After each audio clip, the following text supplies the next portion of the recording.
Se Deus é Deus no sentido pleno da palavra, é necessário que Ele traga toda a maldade debaixo do julgamento que lhe é devido.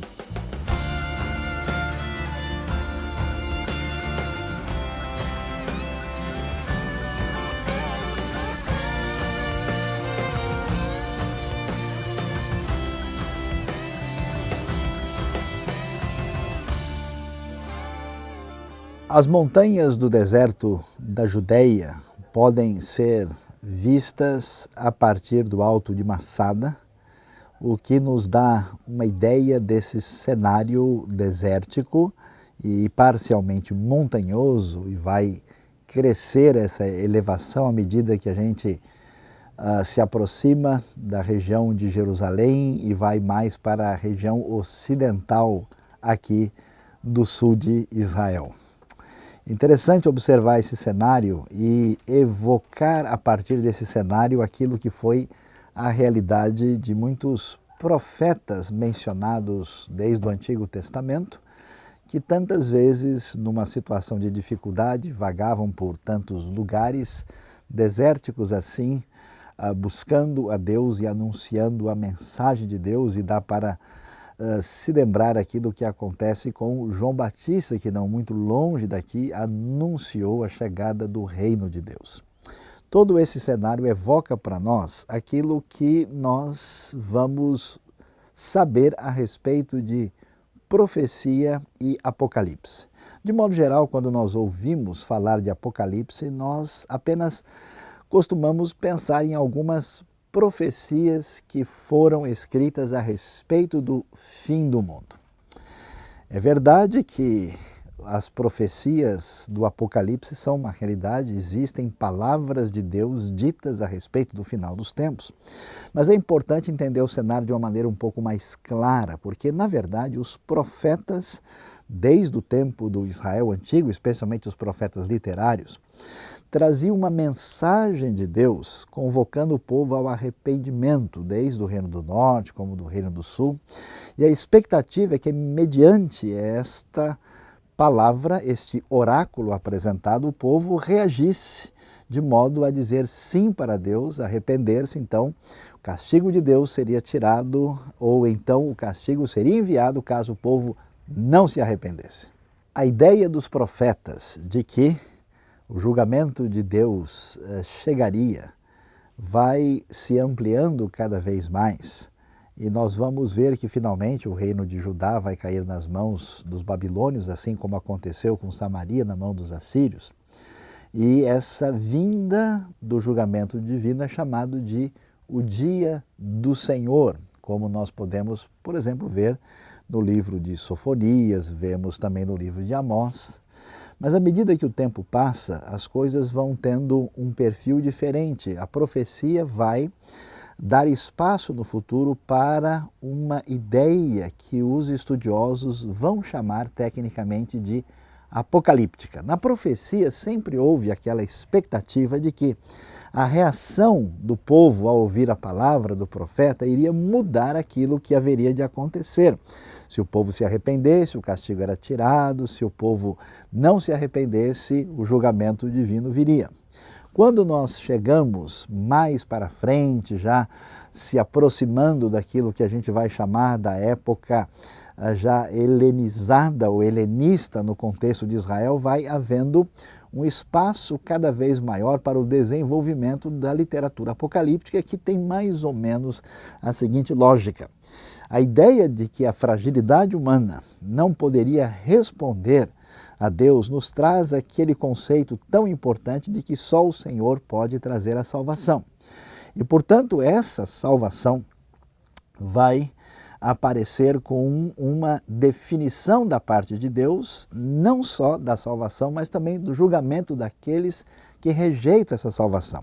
Esse conceito de uma definição última da história, que tem o seu início no pensamento bíblico quando a gente lê textos como o livro de Daniel, capítulo 2, capítulo 7, o famoso sonho da estátua, dos animais, onde nós podemos ver que a história está debaixo do controle de Deus, debaixo do seu domínio. Portanto, existe uma referência que é dada e que dessa vez não espera mais nenhum tipo de reação humana para ver se ela vai acontecer ou não vai acontecer, como é o caso, por exemplo, de Nínive. Quando Jonas traz a palavra profética, se o povo se arrepende, um é o resultado, se o povo não se arrepende, o resultado é outro. As palavras que envolvem o gênero apocalíptico envolvem a definição final da história da parte de Deus, quer as pessoas aceitem ou não. Por isso esse gênero vai ser bastante diferente. Em vez de tantos oráculos, nós teremos agora muitas visões, e visões incrivelmente manifestas com sinais bastante expressos, com metáforas coloridas, bonitas, diferenciadas, quase que como uma espécie de desenvolvimento ainda maior daquilo que a gente vê nas visões do livro de Ezequiel. Então essas visões fortes, que marcam a intervenção divina, que marcam a realidade de Deus, começam a aparecer no livro, no gênero apocalíptico, e quando nós vemos o Apocalipse de João, faz parte dessa literatura, onde predominam as visões, onde nós temos uma lógica de um gênero que tende muitas vezes a ser circular, a retomar o mesmo tema, e que representa, do ponto de vista literário, um desenvolvimento a partir do gênero profético, e, portanto, esse livro de Apocalipse é entendido assim, com um perfil particular e derivado da profecia, vai exigir que quando nós venhamos a ler o livro, nós façamos uma interpretação adequada do texto. Um dos grandes problemas de interpretação da Bíblia é quando nós demos um livro a partir de uma perspectiva literária que não corresponde àquilo que o livro nos apresenta. Então, iniciando nossa reflexão aprofundada aqui no Rota 66 do livro do Apocalipse, é necessário entender esse cenário histórico e literário que nos ajuda a compreender o gênero do livro que traz as últimas palavras das Escrituras Sagradas, o último livro da Bíblia.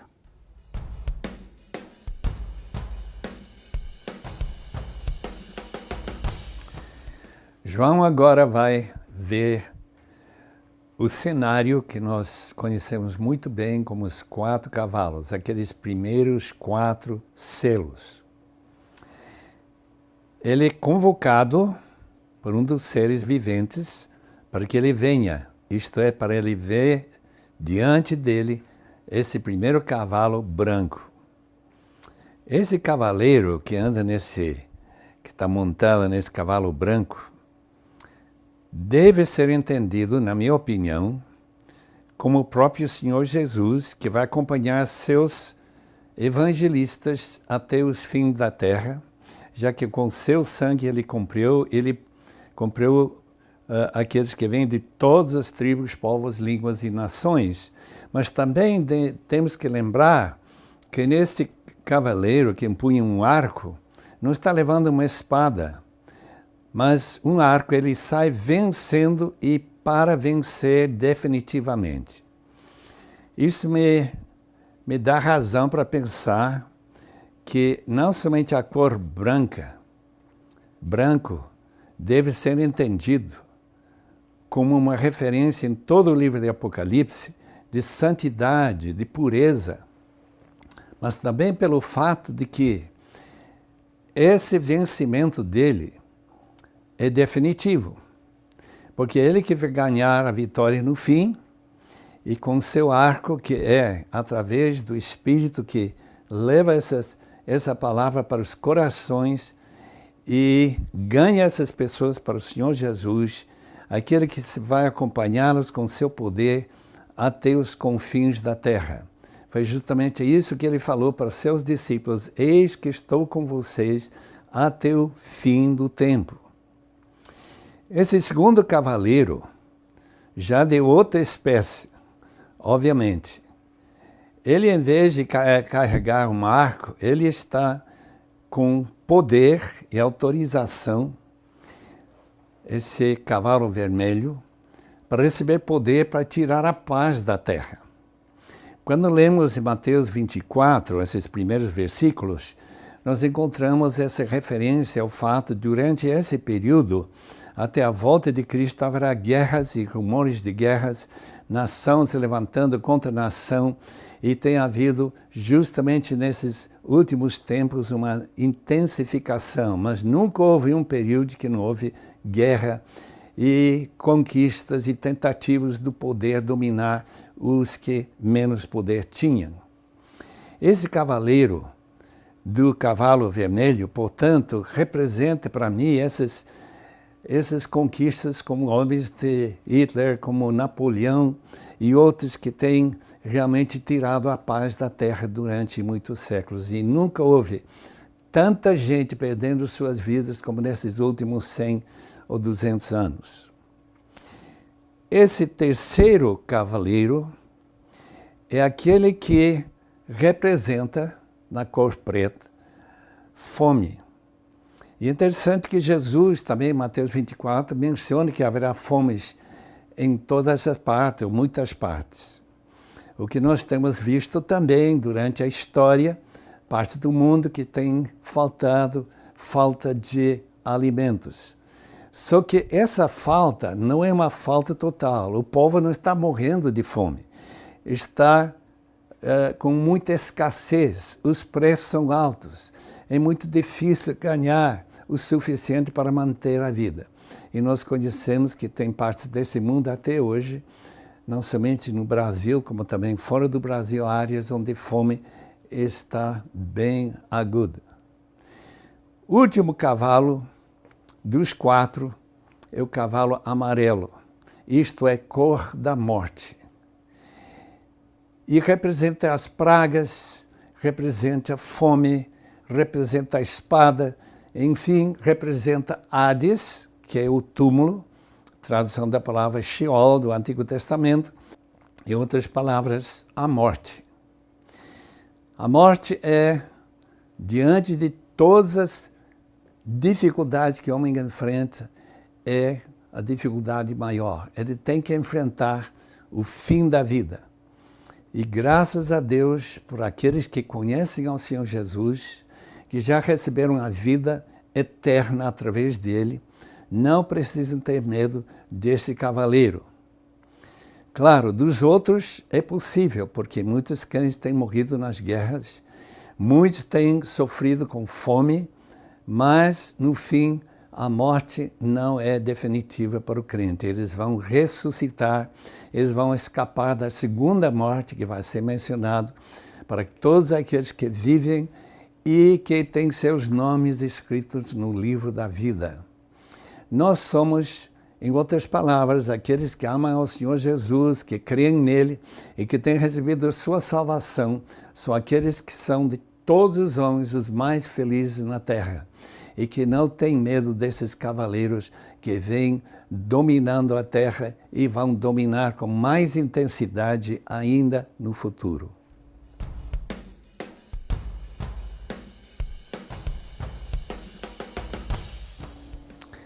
Quando a gente começa a ler aquilo que ouvimos sobre os cavalos que aparecem aqui nesta visão do capítulo 6, nós devemos entender que aqui são revelados os elementos que vão fazer parte da história e que aparecem a partir daquilo que nós observamos que o Cordeiro foi capaz de abrir para revelar aquilo que deve acontecer na sequência da história.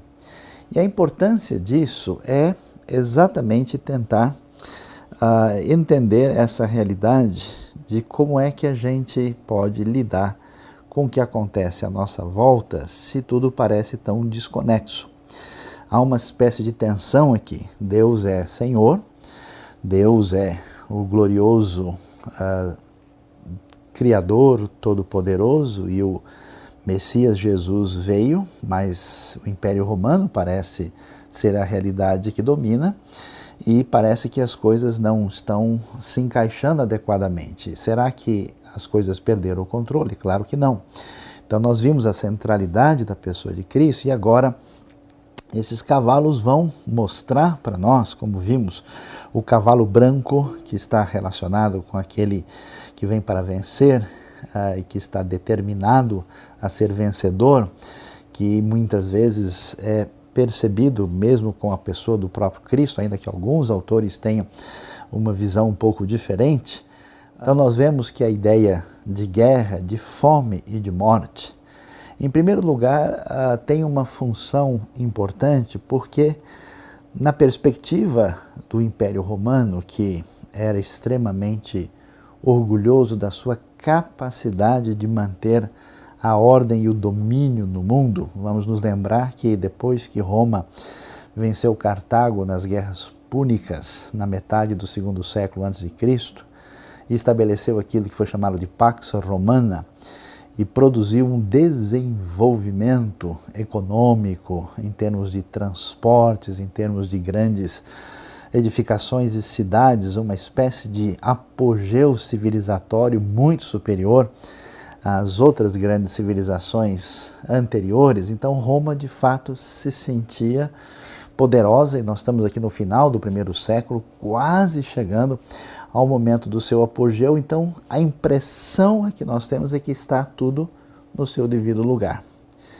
Quando o texto bíblico anuncia isso traz para nós aquela ideia de que esse pretenso domínio e poderio romano, que inclusive sugere que a divindade pertence à casa dos imperadores romanos, a gente vai perceber que tudo isso está bastante fragilizado. Não existe nenhuma segurança, não existe nenhuma firmeza, porque a história está nas mãos de Deus e o seu significado está nas mãos do Cordeiro e daquele que é o leão da tribo de Judá. Então, enquanto os romanos se sentem poderosos e o imperador acha que domina, o Cordeiro decreta a realidade de que muito sofrimento, o próprio cavaleiro vencedor, que podemos entender como o próprio Cristo aqui, vai trazer instabilidade nessa circunstância que parece ser dominadora, e os outros que aparecem no cenário, como nós vimos, a fome vai acontecer mesmo num cenário quando existe alimentos que vão perder absolutamente a condição de serem comercializados por um valor justo. É interessante que há um paralelo com esse mundo romano, latinamente globalizado, com a realidade que vamos encontrar em outros impérios através da história, inclusive com a nossa própria realidade. É incrível como nós temos uma pseudo-estabilidade no mundo que sugere paz, no mundo que sugere grandes realizações, e cada vez mais essa realidade que a gente percebe intensamente na época do primeiro século, percebe como uma realidade que marca a história e traz sofrimento, inclusive atingindo de modo impactante tantas vezes a própria realidade daqueles que fazem parte da Igreja de Cristo, e quando vemos que essa realidade se intensifica para aquilo que é chamado o desfecho do fim. Nossa realidade de hoje, aparentemente tão vencedora, tem a mesma situação de instabilidade que vamos encontrar aqui em Apocalipse capítulo 6. Os 4 cavalos estão aí, anunciam o julgamento divino, a ação de Deus através da história, e o que mais vai acontecer. Preste atenção, fique ligado, você vai entender detalhes importantes que aparecem na sequência de Apocalipse capítulo 6.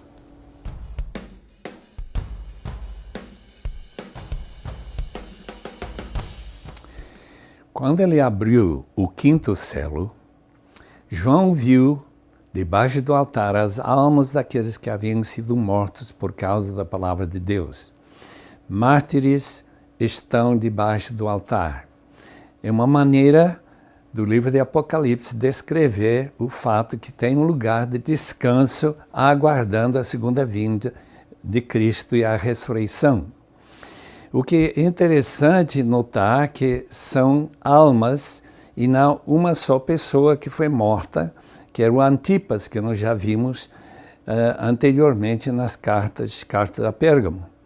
Mas que estas almas, e com certeza mais do que aquelas que estão mencionadas no livro de Atos, por exemplo, como Estevão, e também outros que estão mortos, certamente homens como Pedro, homens como Paulo e outros que foram mortos entre os apóstolos até o momento em que esta carta foi escrita e as visões de João se realizaram. É interessante, então, que eles foram mortos por causa da palavra de Deus, que eles pregavam. Eles clamavam em alta voz: até quando, soberano, Senhor Santo e verdadeiro, esperarás para julgar os habitantes da terra e vingar o nosso sangue? Essa vingança não é normal no Novo Testamento, já que nós temos que amar nossos inimigos. Mas, ao mesmo tempo, aqueles que se fecharam contra o Evangelho de tal forma que eles não estão nem abertos para receber essa mensagem salvadora, aqueles que se concretizaram na sua posição de opor-se ao Evangelho e matar os crentes, como nós vemos até o fim do livro de Apocalipse, quando os julgamentos de Deus, o sofrimento que a humanidade vai passar, vai cair com toda a sua força da ira do Cordeiro, mas estes que foram mortos estão guardando. E o que? Eles são advertidos a esperar mais um pouco até seus irmãos também que vão ser mortos. Em outras palavras, o livro de Apocalipse já prevê que haverá um martírio continuando na história da humanidade, especialmente lá de Roma. Observei quando abriu esse último selo, houve um grande terremoto, o sol ficou escuro como tecido de crina negra, e a lua se tornou vermelha como sangue, as estrelas do céu caíram sobre a terra, como figos verdes caem na figueira quando sacudidos por um vento forte. O céu foi recolhido como se enrola um pergaminho, e todas as montanhas e ilhas foram removidas dos seus lugares. Aqui temos uma referência à volta de Cristo. A volta de Cristo vai ser um momento terrível para aqueles que rejeitaram essa palavra do Evangelho, aqueles que se tornaram inimigos de Cristo. E no livro de Mateus, capítulo 24, o Senhor Jesus também usou esses textos de Isaías 13 e também Isaías 34 para descrever essas mudanças, se forem literais, em que o sol se escurecerá, a lua ficará como sangue vermelho, como sangue caíram da terra, essas estrelas que são meteoritas. O céu foi recolhido como se enrola um pergaminho. Nós não entendemos muito bem como se pode recolher o céu em cima da gente.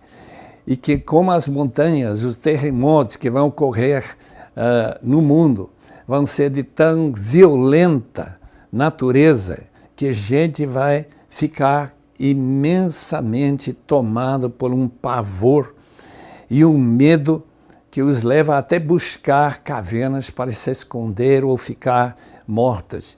Eles querem escapar da ira do Cordeiro. Esse Cordeiro que já ouvimos é tão gentil, tão cuidadoso, tão amoroso, é também aquele Cordeiro que tem 7 chifres e que tem todo o poder e autoridade. O tempo em que nós vivemos é o tempo da graça do Senhor Jesus.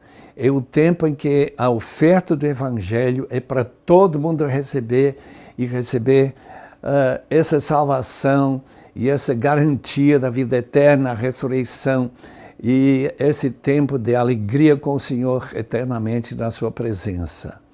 Mas para aqueles que a rejeitam, especialmente aqueles poderes, os ricos, os poderosos, os escravos, livres, esconderam-se para quê? Para que eles não tenham que enfrentar esse juízo final do Cordeiro. De fato, o livro de Apocalipse, portanto, tem esses dois lados. uma grande oferta de salvação. E a razão de tudo que acontece até esse momento da volta de Cristo, nessa primeira instância que se menciona que vai acontecer, há interesse em que haja uma mudança na atitude das pessoas que vão receber essa mensagem. Mas aqueles que não mudam, só têm esse terrível acontecimento do futuro, o juízo final de Deus.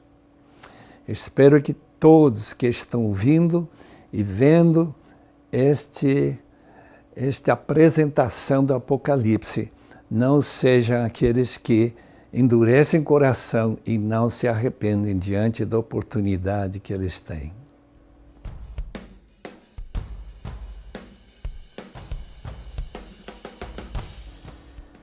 A leitura do desfecho do capítulo 6 do Apocalipse, quando são anunciados aqui o quinto e o sexto selo, de certa forma traz uma espécie de incômodo em muitos dos leitores dos nossos dias.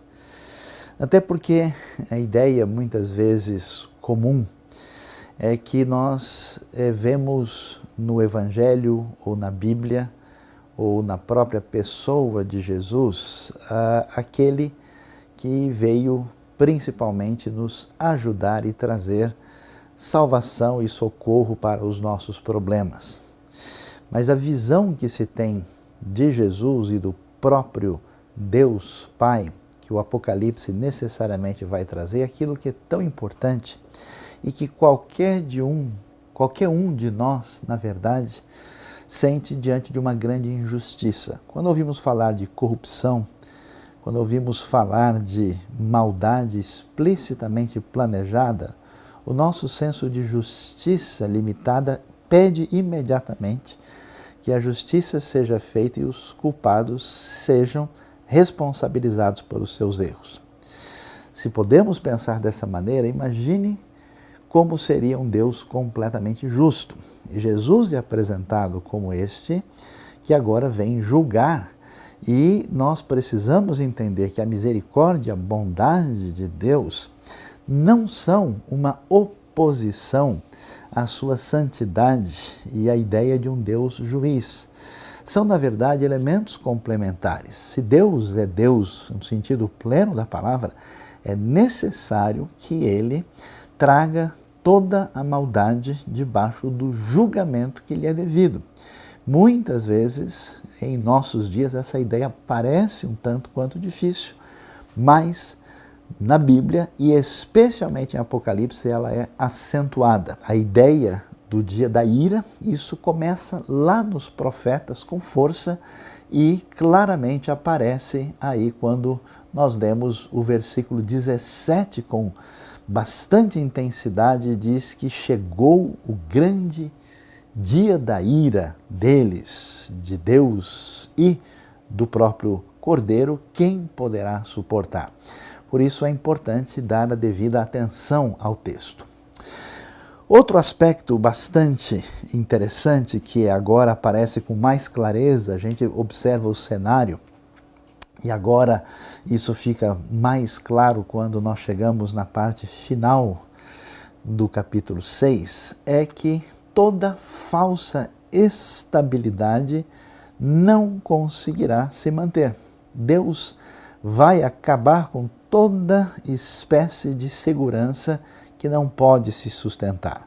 É interessante observar o versículo 15 do capítulo 6, que enfatiza que os reis da terra, os príncipes, os generais, os ricos e os poderosos, incluindo todos os demais habitantes, escravos ou livres, eles, diante da manifestação dessa ira poderosa de Deus, se escondem em cavernas e entre as rochas das montanhas. É interessante observar como muita gente constrói a sua vida sobre uma realidade aparentemente firme que não tem condição de prosseguir, seja a riqueza transitória, seja a vaidade humana, seja a opressão sobre os outros, seja sobre a aparência falsa para outras pessoas, nada disso poderá ser estabilidade para o futuro. O que vai acontecer? Tudo aquilo que não é fundamentado em Cristo, no Cordeiro,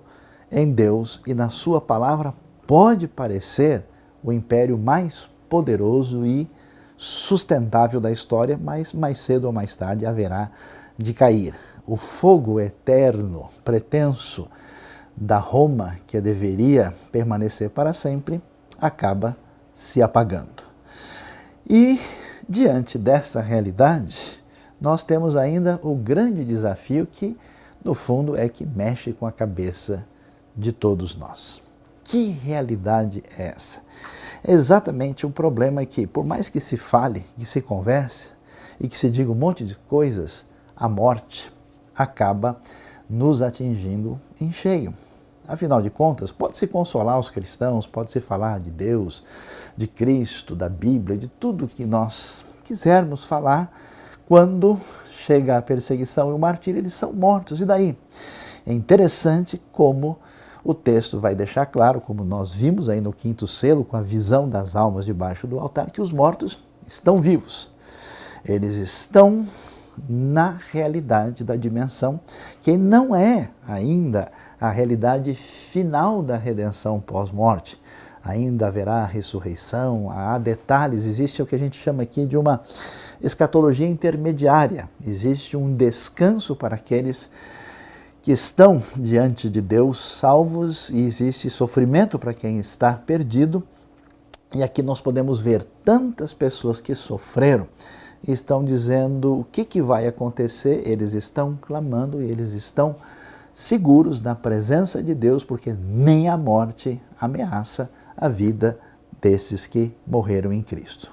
E finalmente, nós vamos ver que essa realidade é a realidade que é compatível com aquilo que já vimos no capítulo 5. Se é verdade que o plano de Deus e a realidade de Cristo é uma realidade que não é apenas psicológica, não é apenas um mecanismo sociopsicológico para controlar um grupo de pessoas escravizadas no Império Romano, isso significa não só que ele tem poder sobre a morte, mas sobre todo o universo. Por isso, os acontecimentos ligados à vinda de Cristo atingem aquilo que a gente chama de um abalo cósmico. Todo o universo, toda a criação vão ser abalados para o desfecho final da história, mostrando que isso não é algo simplesmente psicológico, sociológico ou apenas algo para